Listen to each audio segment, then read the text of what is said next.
again, we're so thankful for God of heaven that has granted us another opportunity to do things that's relevant to our soul's salvation. That is to worship our Lord and Savior Jesus Christ in spirit and in truth. According to John 4:24, the Bible said, God is spirit. They that worship him must worship him in spirit and in truth. If you're visiting with us, we want you to know you're on guest and pray and open trust. We do it to say something to be encouraging and edifying all of us on this day. I want to invite your attention to the book of Exodus. Exodus chapter 2.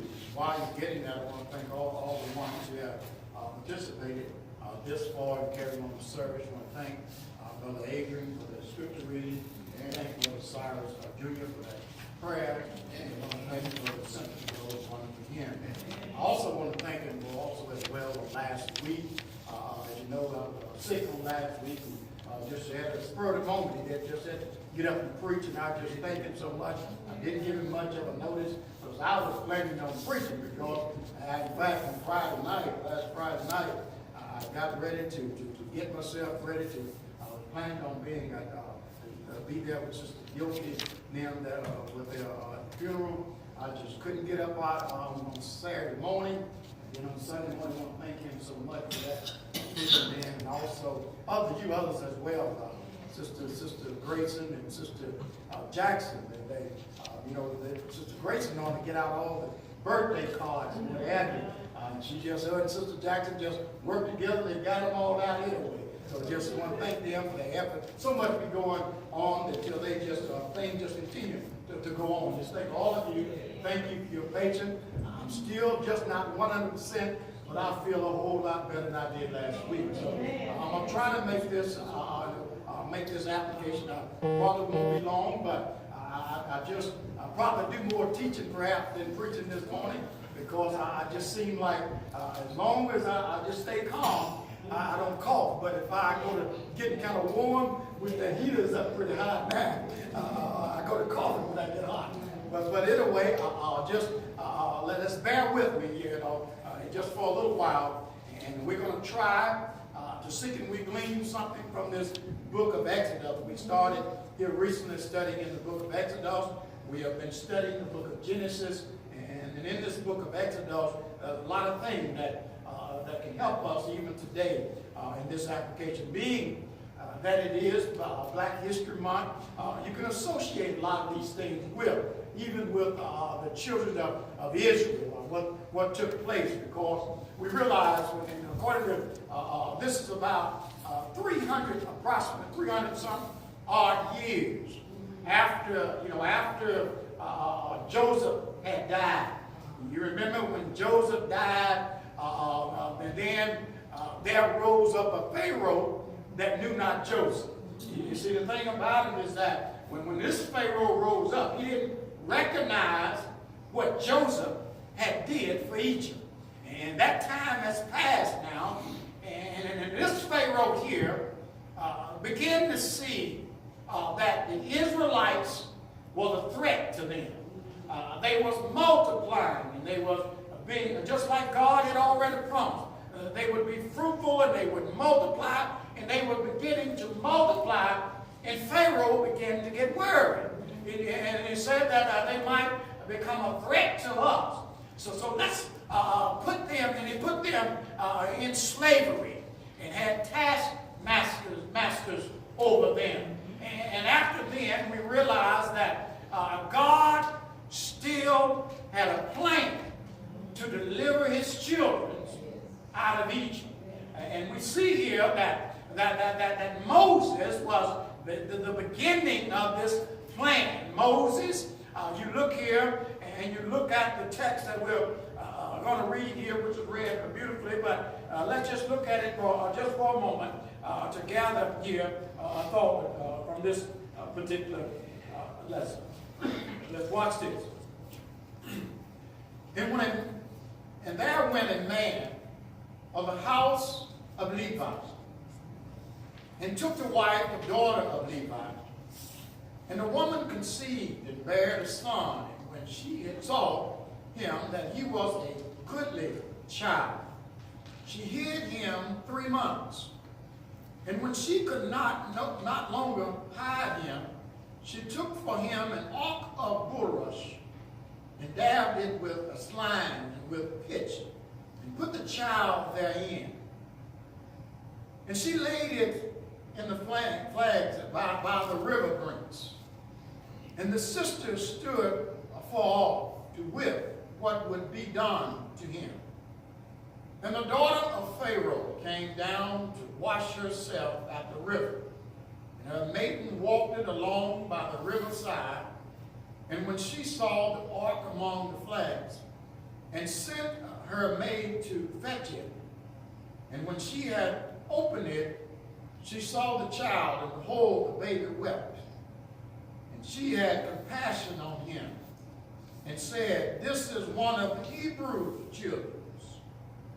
Then said his sister to Pharaoh's daughter, Shall I go and call to thee a nurse of the Hebrew woman, that she may nurse the child for thee? And Pharaoh's daughter said to her, Go. And the maid went and called the child's mother. And Pharaoh's daughter said unto her, Take this child away and nurse it for me, and I will give thee wages. And the woman took the child and nursed it. And the child grew. She brought him unto Pharaoh's daughter.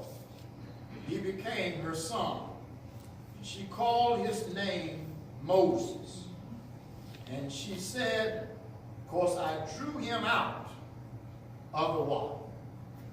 I want to use this morning for a subject, what's in the ark?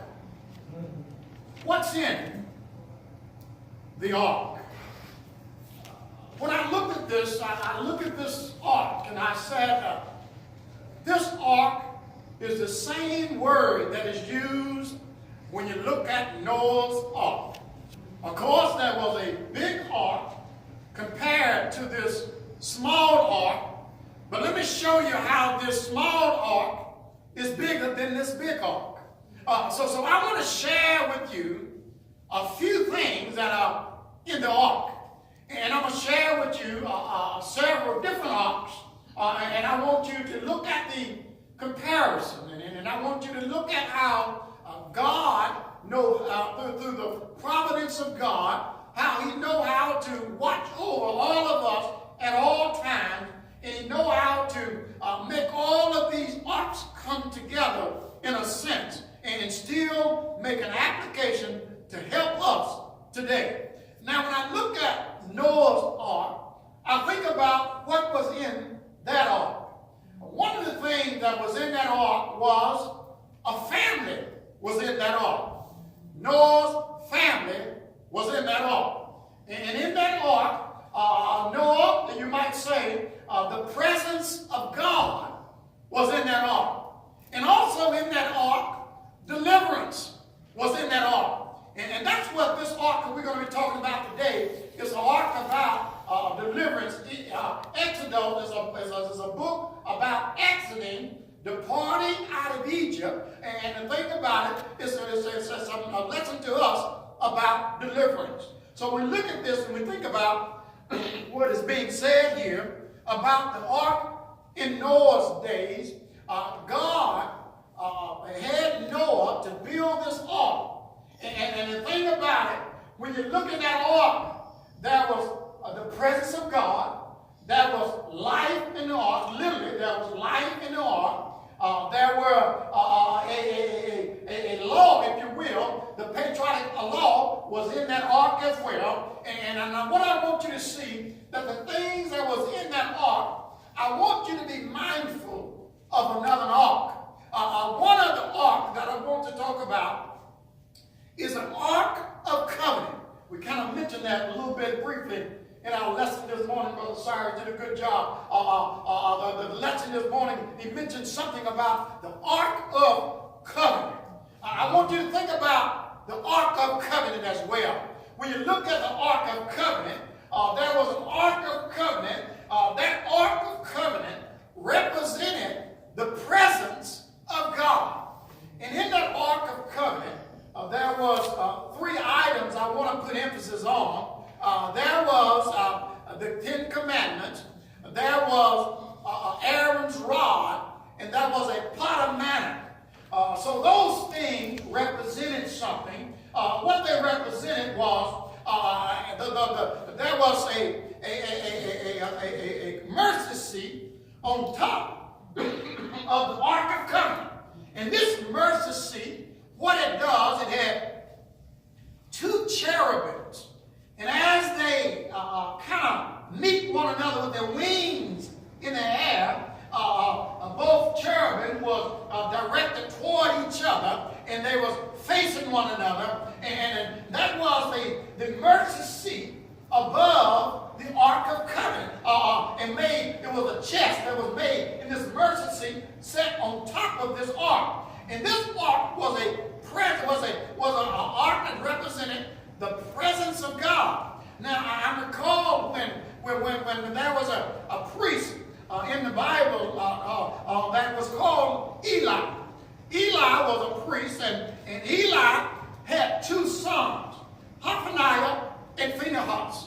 Hophniah and Phinehas was two of Eli boys, and the thing about it is that they did wicked in God's eyes.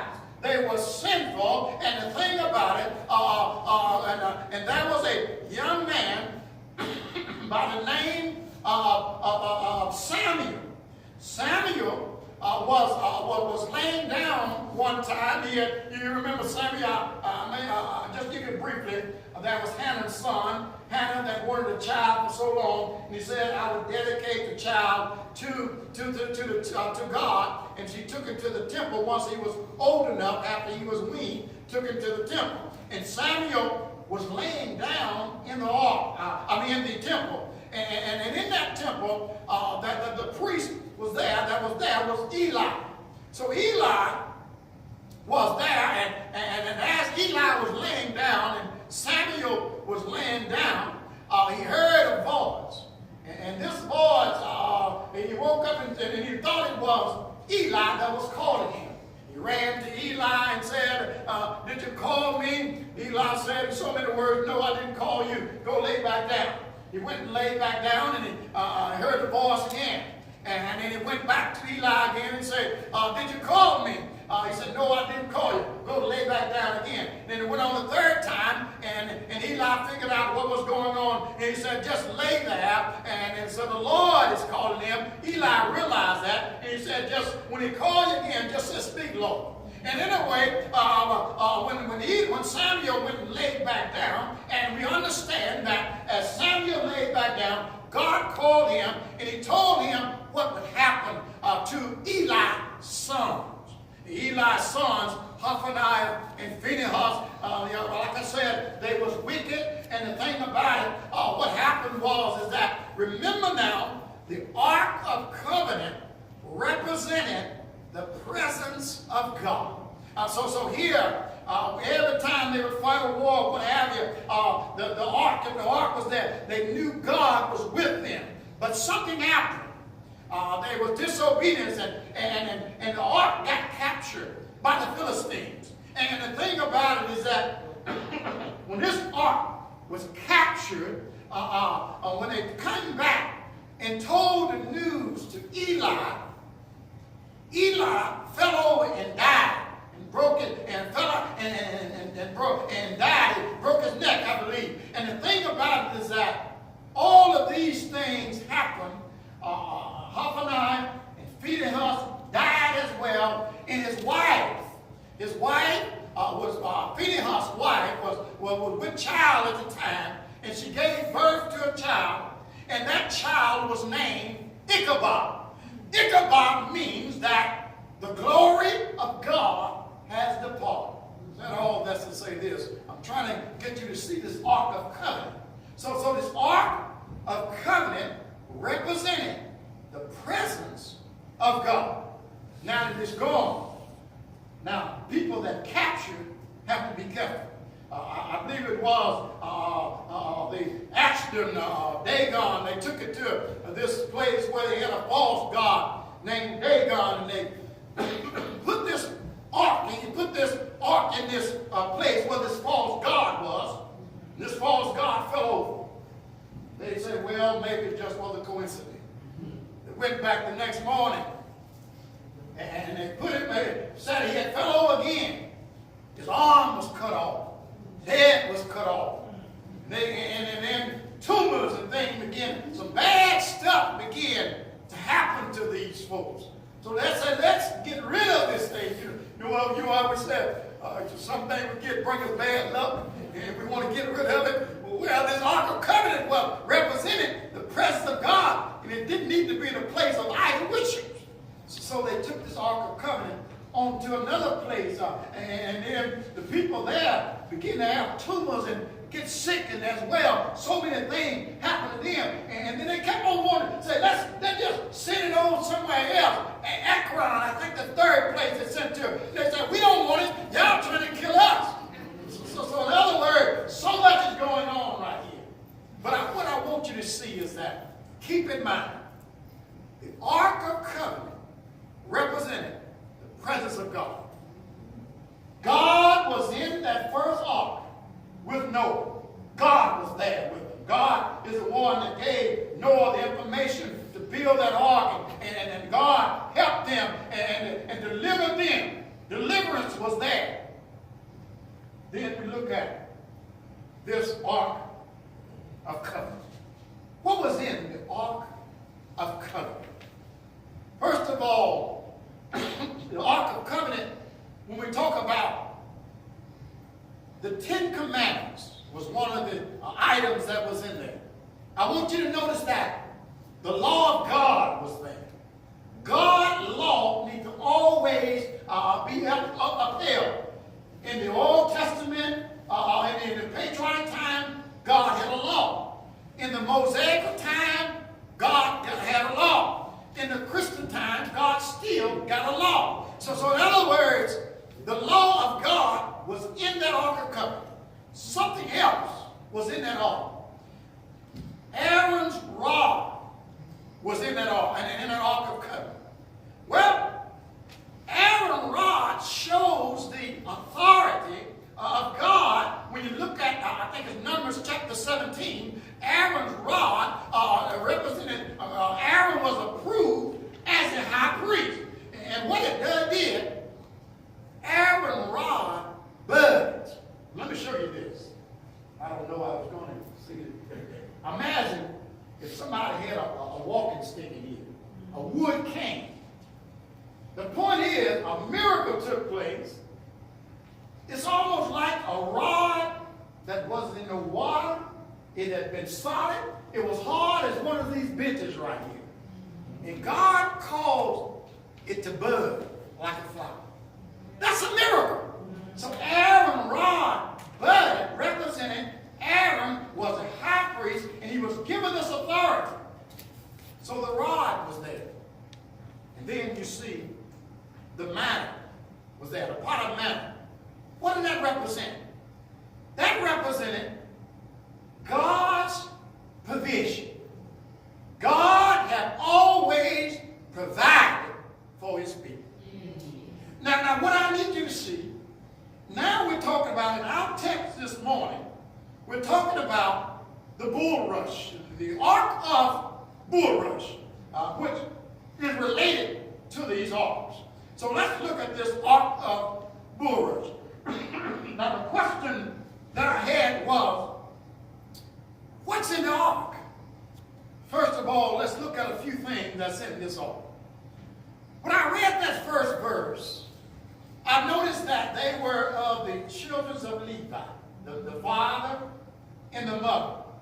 So the first thing I see is in the ark is the priesthood is in this ark. Now, a whole lot of things that's in there. I'm just going to show you. Oh, you say, oh, it was just Moses in that ark. It was just Moses, a little bit. But there's more than just Moses was in that ark. You see, the first ark was the ark that had a family in it.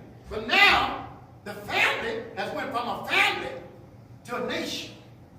Now you had a family, but now Moses is going to lead a nation. And I hear Moses, in this ark you see that this is a priesthood is there. What else is there in this ark?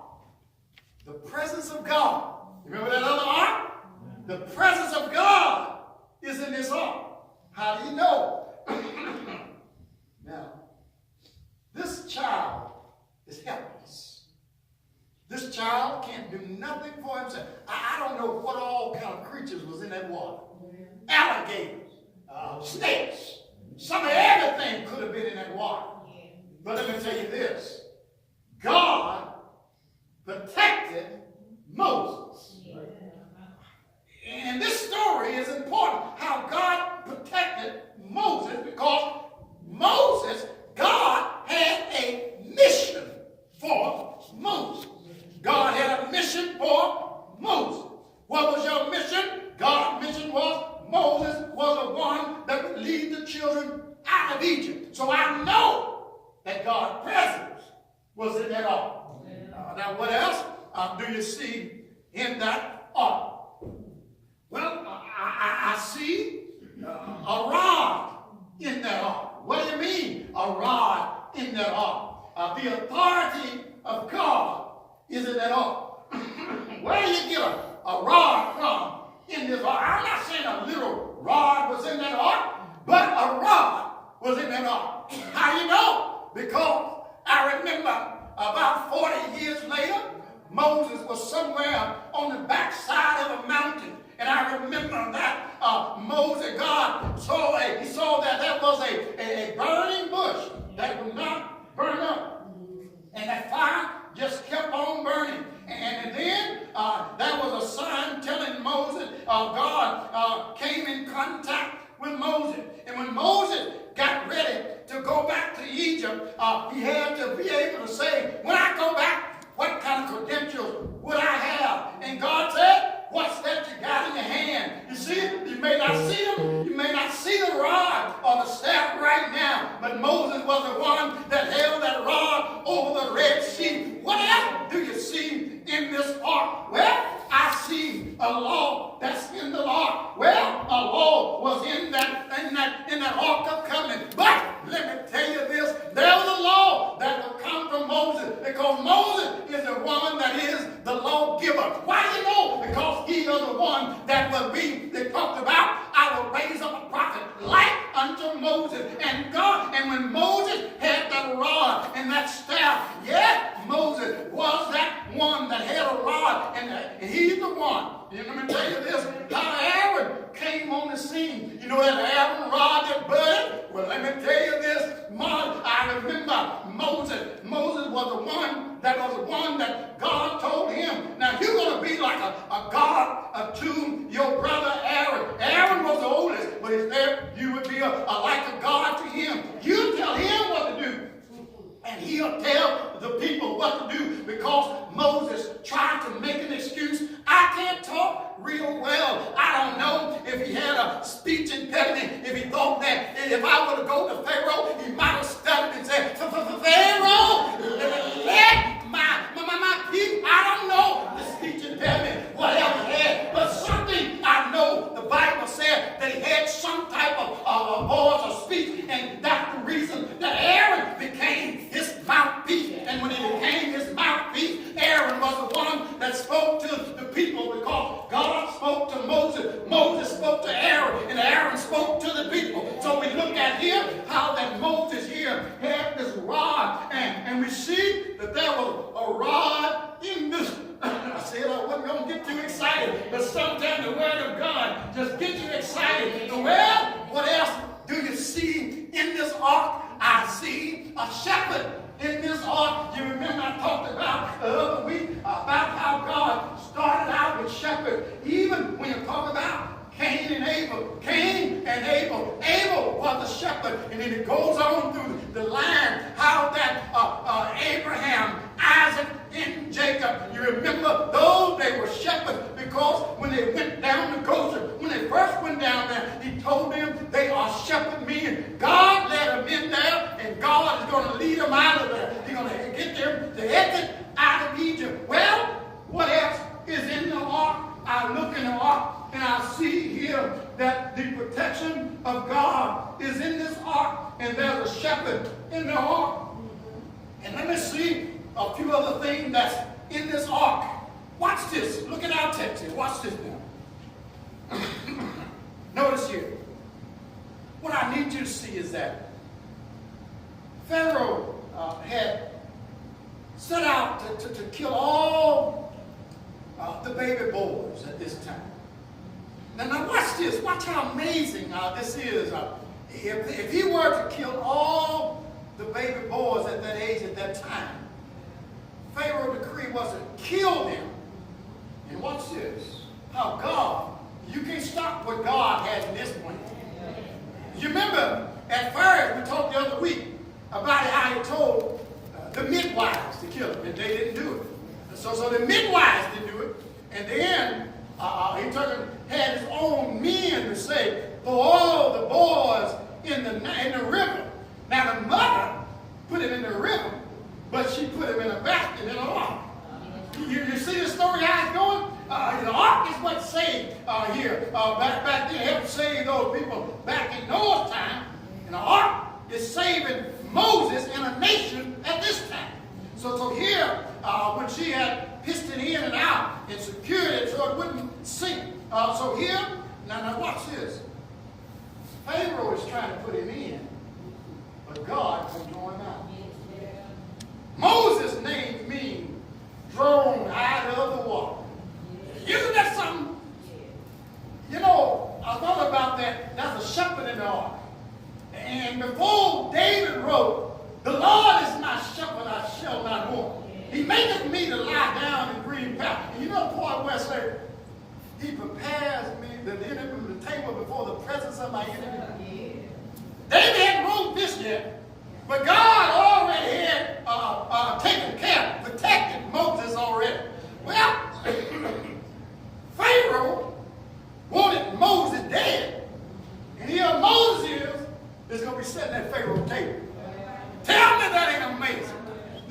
Because his own daughter here wanted him to be her son, raised him as her son. And Moses, can you imagine this? Got a chance to go to the Ivy League school, if you will. Moses got the best education. Moses got everything. And when somebody was trying to destroy him, God knew how to watch over you and protect you when somebody else trying to destroy you. No matter how many there is, how many trying to stop you, if God is in the plan, the presence of God is there, don't worry about what folks are trying to do. So Moses here, notice here, and that's amazing, but watch this. The mother that loves her child. I got to put my child in this river. So, God allowed them to be reunited back together like a family for a little while, because she wasn't getting rid of this child, and now the mother, this thing all worked out. God was in this. The providence of God is in this story, just like it is in Joseph's story. The providence of God is watching over Moses to lead those children out of Egypt. So watch this. Watch this. Look what the text said here. And you know what? Can you just see her just looking at this baby and say, "Ain't no way. This is a godly child." Some all children are special, but something about this child. This is a godly child. Could they say could they? I'd rather, but that too. But watch this. So she did what she could. She had her sister. And notice here, I can notice this. All these was women. Midwives, the mother, females rather. The little sister watched him. The daughter is the one that pulled him out. All of them was, and God took it to help them, and they saved. And since Moses came out and was able to go into the, and you know that word, they put a little play on that word, if you will, because Moses in the Egyptian language would mean a son, and I believe they were referring to the Hebrew language when they talked about drawn out, because that's what the text says. But there's some other names that had Moses in it that represented royalty. That they didn't. That is something. There's just a little other stuff. But anyway, the one that we're dealing here right here in this text is that Moses means in the Hebrew language that he was drawn out, and God drew him out of that water. So what else is in this ark? Well, I want you to see that how God watched over them, how he made provision, how he made a deliverance, how there was a shepherd in the ark. And I want to show you one more ark in this lesson will be you. Now, somebody get for me 1 Peter. 1 Peter chapter 3. And let's look at verse number 20. 1 Peter chapter 3. At verse number 20. God has put deliverance, we can even call in many cases salvation, in the ark. Now I want to see this just as plain as you can see how God works. Watch this. This ark here in Noah's day was an ark that was the same word as ark in this ark of bulrush. And this ark would go from this ark back to relating to Noah's ark when Peter was preaching in 1 Peter chapter 3, I think it's chapter 3 and verse number 20. Let me see if that's right. Which sometime with disobedience. Which sometime with disobedience, what? Was once the long suffering of God. Was once the long suffering of God, what? Waited in the days of Noah. Waited in the days of Noah, what? While the ark was. Why the ark? Noah was building that ark, preaching to folks, trying to get them to get in the ark. Yes. You know, a long time, I believe 120 years, Noah preaching, get in the ark. But who listened? 8 people out of the whole world. 8 people listened to him. 3. Wherein few, that is 8 souls. Wherein few, that is 8 souls. 3. Saved by water. Was saved by water. 3. The like figure whereunto. The like figure of water is some more water. 3. Unto baptism does. Baptism is related to the ark. When you look at it, you see this. When you think about how that in Acts 22, hold that what you got. And somebody get for me Acts chapter 22 in verse number 16. I can probably quote it, but I want you to see this. Acts 22:16, where Paul was saying, why tarry? I believe it is, arise and be baptized and wash away your sin. Is that what it said? Acts 22 and verse number 16. Is that what I'm looking for? Acts 22:16. And now let's watch this. Watch this. Now watch this. Go ahead, read. And now why tarriest thou? And now why tarry? What? Arise and be baptized. Arise and be baptized. What? And wash away thy sin. And wash away thy sin. Calling on the name of the Lord. Now, in the days of Noah, all the wickedness and sin was washed away. By water. God used water to wash away all the people that didn't listen. Because the wickedness and all these things would have influence on you. So he said, God destroyed, they had become so wicked until God washed them away.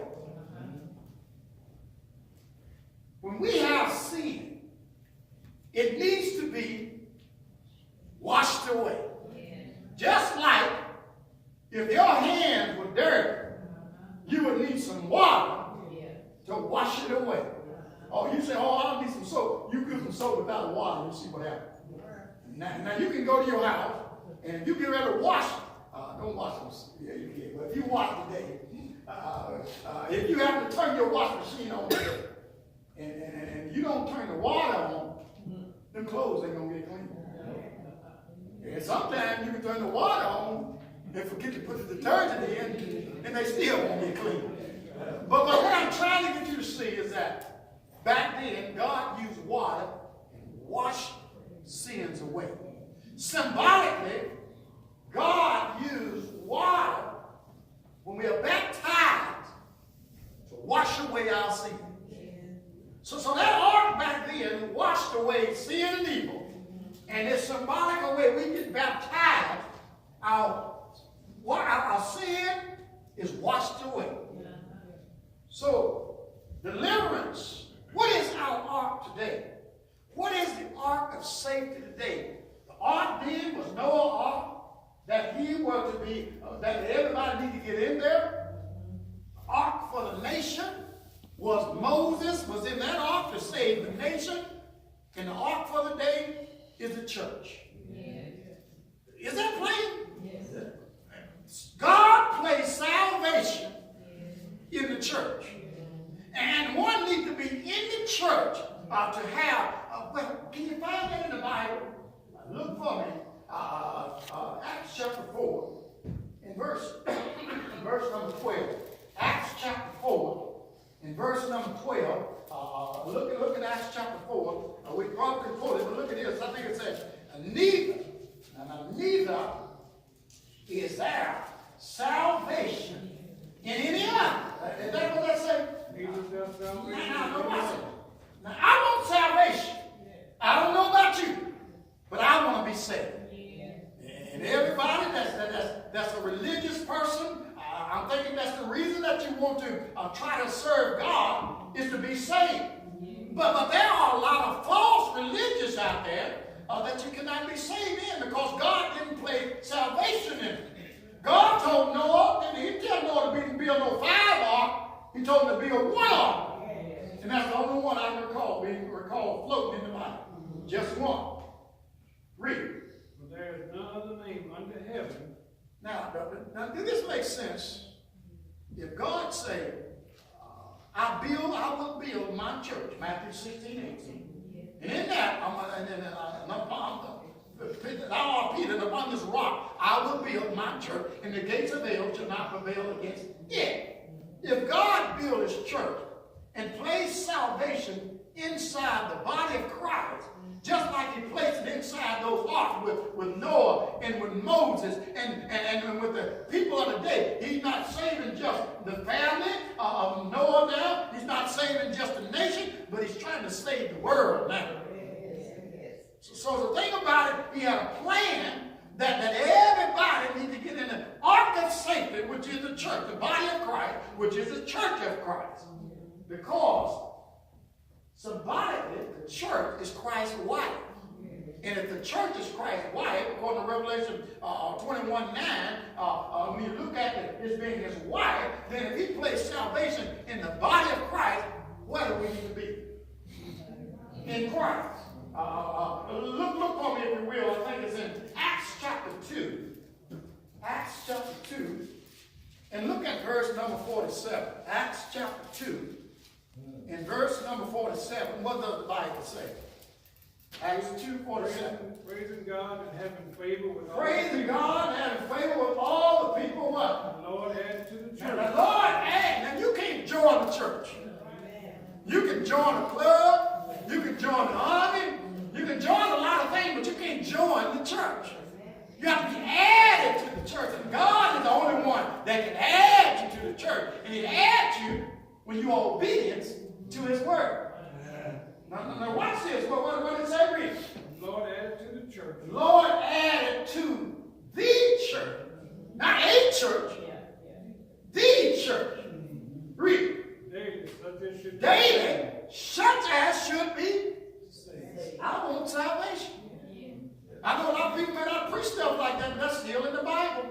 That's the plan of God. If you want to be a gospel preacher, preach the word. Be instant in season, out of season, reprove, exalt with all long suffering doctrine. For the time will come when men will not endure sound doctrine.